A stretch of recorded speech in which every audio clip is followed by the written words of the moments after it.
નમસ્કાર મિત્રો, વડનગરની ગાથા ચેનલમાં તમામનું હાર્દિક સ્વાગત છે. આજે અમે એક સિદ્ધેશ્વરી માતાના સતી માતાના મંદિરે આવ્યા છીએ. આ મંદિરનું લોકેશન તમને પહેલાં જણાવી દઉં કે વડનગરથી ઉમતા હાઈવે ઉપર જતા રસ્તામાં કમાલપુર નામનું એક ગામ આવે છે અને કમાલપુર બસ સ્ટેશનથી અંદાજે 500 મીટર થોડાક ઉમતા સાઈડમાં જઈએ એટલે આ સતી માતાનું મંદિર આવે છે. બહુ જ વર્ષો જૂનું પૌરાણિક અહીંયા મંદિર છે અને આ મંદિરે અમે પણ ઘણી બધી વખત અહીંયા દર્શન માટે આવેલા છીએ, પરંતુ આ મંદિરની વાસ્તવિકતાઓ અને એની હિસ્ટ્રી શું છે, અહીંયા જે લોકો સેવા પૂજા કરે છે, અહીંયા જે લોકો આ મંદિરથી વાકેફ છે એ લોકોના સાથે અમે આની માહિતી લેવાનો પ્રયત્ન કરીએ છીએ. તો આવો સીધા જ મળીએ મંદિરના પ્રાંગણમાં. લગભગ 100 વર્ષ જૂનું આ મંદિર છે. અહીંયા તમે જોઈ રહ્યા છો કે અમે પહેલાં આવતા ત્યારે અહીંયા દિવાલ પણ કદાચ હતી, મને એટલો અંદાજ છે, પરંતુ આ આખું જે લોકેશન દેખાઈ રહ્યું છે, અહીંયા એક મસ્ત ઓરડી પણ બનાવેલી છે. અહીંયા પહેલાં મહાત્મા એ અહીંયા સેવા પૂજા પણ કરતા હતા, પરંતુ અત્યારે ગામના પબ્લિક અને ગામના લોકેશનવાળા એની આજુબાજુના લોકો આ મંદિરની સેવા પૂજા કરે છે. અહીંયા અમારી સાથે પણ છે. તો સૌથી પહેલાં માતાજીના મંદિરના દર્શન કરીએ અહીંયા, અને અહીંના જે કોઈ પણ લોકો છે એમના સાથે આ મંદિર બાબતની થોડીક ચર્ચા અને હિસ્ટ્રી પણ લઈએ. માતાજીના સ્થાનકમાં અમે અહીંયા બેઠા છીએ. અહીંયા આજુબાજુના લોકો પણ અમારી સાથે મંદિરની હકીકત વર્ણવવા માટે બેઠા છે. આપનું શું નામ છે કાકા? દશરથજી. દશરથજી. તમારું? શાંતુજી. તમારું? પરબતજી. પોપટજી. પોપટજી. તમારું? રાજુજી. અહીંયા 5 મિત્રો બેઠા છે જે લોકો અહીંયા મંદિરની હકીકત આપણને વર્ણવશે. સૌથી પહેલાં મને કાકા કહો કે આ મંદિર આપના અંદાજ મત મુજબ કેટલા વર્ષ જૂનું છે? 100 વર્ષ ઉપર. 100 વર્ષ ઉપર? હા. ઓકે. અહીંયા 100 વર્ષ ઉપર જૂનું મંદિર છે, તો ઘણા બધા લોકો અહીંયા સેવા પૂજા માટે હશે પણ ખરા, રાખ્યા પણ હશે. ઘણા લોકોએ સેવા પૂજા પણ કરી છે. તમે 100 વર્ષ કયા એટલે તમારા જન્મ પહેલાંની આ વાત છે. તમે અહીંયાથી જેટલા ટાઈમથી સેવા પૂજા કરો છો, તો તમે જ્યારે બચપણમાં આ મંદિરની પરિસ્થિતિ જોઈ, હાલમાં તમને શું ફેર લાગે? હાલ સુધારો છે સાહેબ. હાલ સુધારો. હા. હું પહેલાં તો એની ડેલી જ હતી. હા. 5 ઈંટોની ડેરી. હા. તો અત્યારે આટલું છે. અત્યારે આટલું જ છે. પણ આ જે આપણે આ મંદિરનું હાલ સ્ટ્રક્ચર જોઈ રહ્યા છીએ, અહીંયા કયા કયા લોકો સેવા પૂજા કે દર્શન માટે આવે? છોકરાઓ બેઠા સેવા કરે છે. ઓકે. બહારના બીજા લોકો? બહારના કોઈ તમારા જેવા આવે દીવાબત્તી બાધા કરી સેવા કરે છે. ઓકે. બધા ભાઈઓ સેવા કરે છે. બધા જ અને ભાઈઓ હા સેવા લોકો કરે. બધા. ખાસ તો તમે અહીંયા જે આજુબાજુમાં બધા રહેતા હશો એ પહેલા અહીંયા પાછળ વડ પણ જોરદાર છે, એ પણ એની સાક્ષી પૂરે છે કે આટલા વર્ષો જૂનું હશે. તમામ સમાજના લોકો અહીંયા આવતા હશે.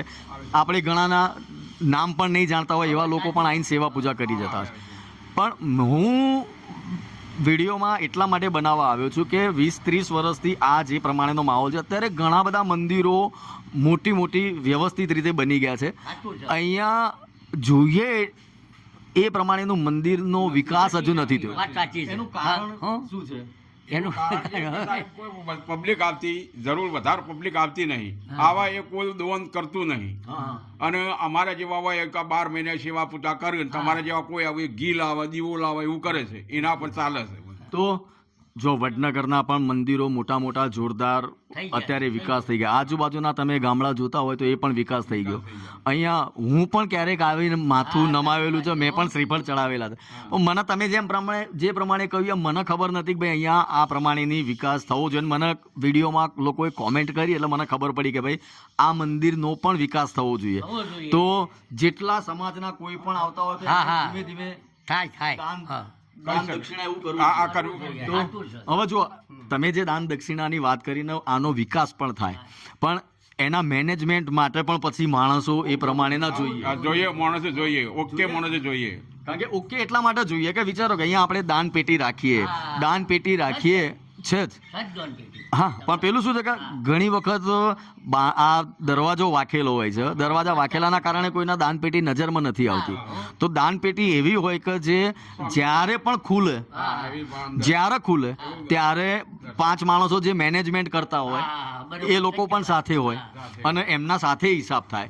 પણ અહીંયા એક આ નાની ડેરી છે કાકા, હા આ જે ડેરી છે મને એવું લાગે છે કે એક વ્યવસ્થિત એવી પાવતી કે એવું બનાવવું જોઈએ કે જેનો હિસાબ એ વ્યક્તિ ખાસ સાહેબ, વ્યવસ્થિત રાખે. બનાવવું જોઈએ પણ અમે કોઈ એવી વ્યવસ્થા કરી નથી આજ સુધી, હું તમને કહું. હા પણ આ તમારા મારા જેવાને કહે આ પેટીની વ્યવસ્થા કરી. ઓકે. હા હા તે એમાં આવે ને તો આ ઇધર કિધર કોઈ મહાત્માનું છે, કોઈ ઇધર છે તો હેડ્યું જાય. જો હું એટલા માટે કહું છું, 12 મહિનાના આપણા હિન્દુ ધર્મમાં 2 મહિનાઓ એવા આવે છે ખરા કે એક તો આસો મહિનો કે જ્યાં માની બહુ સેવા પૂજા થાય, બીજો આવે ચૈત્ર મહિનો, હા સેવા પૂજા થાય, ખરું અને આખું ગુજરાત અને આખું ઇન્ડિયા ગણો કે શ્રાવણ મહિનો આવે ને એટલે દરેક મંદિરમાં પબ્લિકની અવર જવર હોય છે. વધારે નહીં તો આવા 2-3 મહિના માટે પણ જો આવું કોઈ આયોજન થાય તો અમારા જેવા લોકો પણ આવે તો જે 10 રૂપિયા પેટીમાં નાખતો હોય એ સીધા 50-100 લખાવાનો પ્રયત્ન કરે. કરે બરોબર, કારણ કે જો અહીંયા પાછળ હજુ પહેલા તો મને ખ્યાલ છે કે કદાચ અહીંયા પાળી પણ હતી, એ પાળી પણ નથી. ના પાડી નથી, પાડી તો તૂટી જાય સાહેબ, તૂટી તો જાય. અહીંયા પાળી બનાવવાની જરૂર છે, મંદિરનો પણ વિકાસ જરૂર છે, પાછળ પણ ઘણો વિભાગ એવો છે કે ત્યાં પણ વ્યવસ્થાની જરૂર છે. વ્યવસ્થા કરીએ બી. હા, અને પાણીની પણ વ્યવસ્થા, પછી જ્યારે પબ્લિકની અવર જવર થાય એટલે પાણીની વ્યવસ્થા. તમને શું લાગે છે? કઈ પાણીની વ્યવસ્થા કરવી પડે હવે. કરવી પડે ને? હા. તમારું શું નામ છે? શાંતિજી. તમે કેટલા ટાઈમથી આ મંદિરનો જુઓ છો? આ મંદિર અમે 8-10 વર્ષથી તો જોઈએ જ છીએ. 8-10 વર્ષથી ખાસ છો. તમે તો અહીંયા બચપણ અહીંના જ છીએ, અહીંના જ છીએ. કમાલપુરના. અહીંના જ મોટા થયા છીએ. અહીંયા જ મોટા થયા. અહીંના જ મોટા. ઓકે, તો એનો વિસ્તાર તો મદદ કરતો હશે, ગામના લોકો પણ એ લોકોના ધ્યાનમાં હશે. થોડું આ જો આ રૂમ બનાવી ને આ બધા સહકારથી બનાય સાહેબ, આ બધા સહકારી ઉપર બનાવી. તમારે જે 5 રૂપિયા આલ્યા, અમારે જે 5 રૂપિયા આપીને ઉપર રૂમ બનાવ્યો છે. ઓકે. અમે ટાઇલ નાખવી છે તે બધા વિચાર કરીએ છીએ, અંદર ટાઇલ નાખવી હા છે. એ પણ ચર્ચાઓ ચાલુ. સારું સાહેબ. હા એટલે જો અમારી ઈચ્છા એવી છે. મંદિરનો વિડીયો હું જ બનાવું છું તો હું પોતે પહેલા આની શરૂઆત કરતો જઉં છું કે મારો જ્યારે પગાર થાય એટલે તમારા ગલ્લા ઉપર આવીને હું માતાજીના નામે અહીંયા દાન પેટીમાં તમારી રૂબરૂમાં 501 મૂકતો જઈશ. પણ જો ખરેખર પાવતીની જો વ્યવસ્થા થતી હોય તો શું છે, કંઈ એવું કશું નથી, પણ દરેકના અત્યારે પબ્લિક કેવું વાત વિચારે છે? સાચી છે, સત્ય વાત છે તમારી હિસાબ કહેવી. માગે. હા, સાહેબ, હિસાબ કે માગે. ભાઈ ક્યાં કેટલા આયા, શું વપરાયું, તો કોઈક 500 આપતો હશે ને તો એ 5000 આપવાનું વિચારશે. પણ જેટલા પણ વ્યક્તિઓ જોઈ રહ્યા છે, ભલે કોઈ પણ જગ્યાએ માતાજીની સેવા પૂજા કરતા, એવું નથી કે ભાઈ જે કડામાં જ રહેતો હોય એ જ ત્યાં અહીંયા ના આપે, વડનગરમાં માતાજીનું સદી માતાનું મંદિર હોય એ ત્યાં જ આપે, એવું નથી. માતાજી દરેક જગ્યાએ છે, પછી એ કડાવાળા હોય કે પછી કોયલા ડુંગરવાળા હોય, મૂળ તો એક જ છે. તો ભાઈ અમારી પણ એવી અપેક્ષા છે કે હું અહીંયાથી શરૂઆત કરું છું, કેટલા લોકો આ મંદિરના વિકાસ માટે સહભાગી થાય છે એવી અપેક્ષા છે કે જ્યારે પણ તમે અહીંયાથી નીકળો તો અહીંયા આવો, મંદિરના દર્શને આવો, એનું લોકેશન જુઓ. અહીંયા બહુ બધા સગવડોની જરૂર છે. માતાજી સગવડ હશે કે નહીં હોય, તમામના કામ કરે છે. અહીંયા મંદિરની બાજુમાં જ કાકાનો ગલ્લો પણ છે, ત્યાં જ બેઠા હોય છે. તમને જ્યારે પણ કંઈ પણ મંદિર માટે જરૂરિયાત લાગતી હોય, કંઈ આપવાની ઈચ્છા થતી હોય તો આજુબાજુના જે કોઈ પણ લોકો છે એમનો સંપર્ક કરો અને તમારું યથાયોગ્ય દાન કરો. આવા જ વિડીયો સાથે મળતા રહીશું. ધન્યવાદ. Thank you. જય માતાજી. મંદિરના પાછળના વિસ્તારમાં આ એક આ ડેરી છે. આ કોની ડેરી છે કાકા? ઓમકારગીરી મહારાજની સમાધિ ક્યારની, કેટલા વર્ષો જૂની? લગભગ 40 વર્ષ થયા છે. આમની કઈ હિસ્ટ્રી ખબર છે તમને? આમની જ. આમની હા 40 વર્ષ. પેલા મુંબઈ હતા. ઓકે, તમે નજીક આવો તો. મુંબઈ હતા પેલા બોરીવલી એની જગ્યા છે, બોરીવલી મસણમાં એમને હરમાનની સ્થાપના છે, આવી વલ્લાની છે. એ તહસીલ બોરીવલીમાં મુંબઈ? મુંબઈ બોરીવલીમાં સ્થાપના છે, એ હરમાનજીની જગ્યા છે. અને એના પછી અહીંયા આવેલા છે. અહીંયા પછી અહીંયા રહ્યા, એ 40 વર્ષ જેવા અહીંયા રહ્યા બાપુ. અને ઓકે પછી અહીંયા ગુજરી જાય અને પછી સમાધિ અમે આપેલી છે.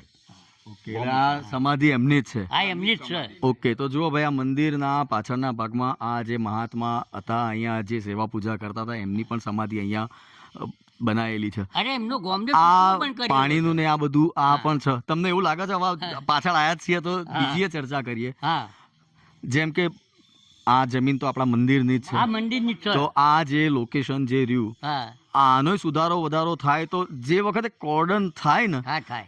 એ જ વખતે ખબર પડી જાય કે ભાઈ આ લોકેશન કેટલું મોટું છે. કારણ કે બહુ મસ્ત આ વડલો પણ વર્ષો જૂનો છે. જૂનો વસ્તુ છે. હું તો ચલો અમે પ્રયત્ન કરીએ કે ભાઈ અહીંયાથી જેટલા લોકો યથાયોગ્ય દાન ધર્મ કરવા માગતા હોય અને આપણા માટે આપણી જ માં છે તો કેમ નહીં આનો પણ વિકાસ કરીએ તો ભવિષ્યમાં આ પણ વડનગર છે આ એ સાહેબનું ગામ છે કારણ કે આ એ વડનગર જ કહેવાય છે અને આના પાછળ એ કમાલપુર વડ જ લાગે છે લાગત તો ભાઈ જેટલા લોકો છે અમારે અહીંયા મંદિરે આવો દર્શન કરો અને કાકાનો ગલ્લો ખરેખર બાજુમાં છે તો એમનો પણ એક વખત મળો તો તમને બાકીની પણ માહિતી ત્યાંથી મળતી રહેશે થેન્ક યુ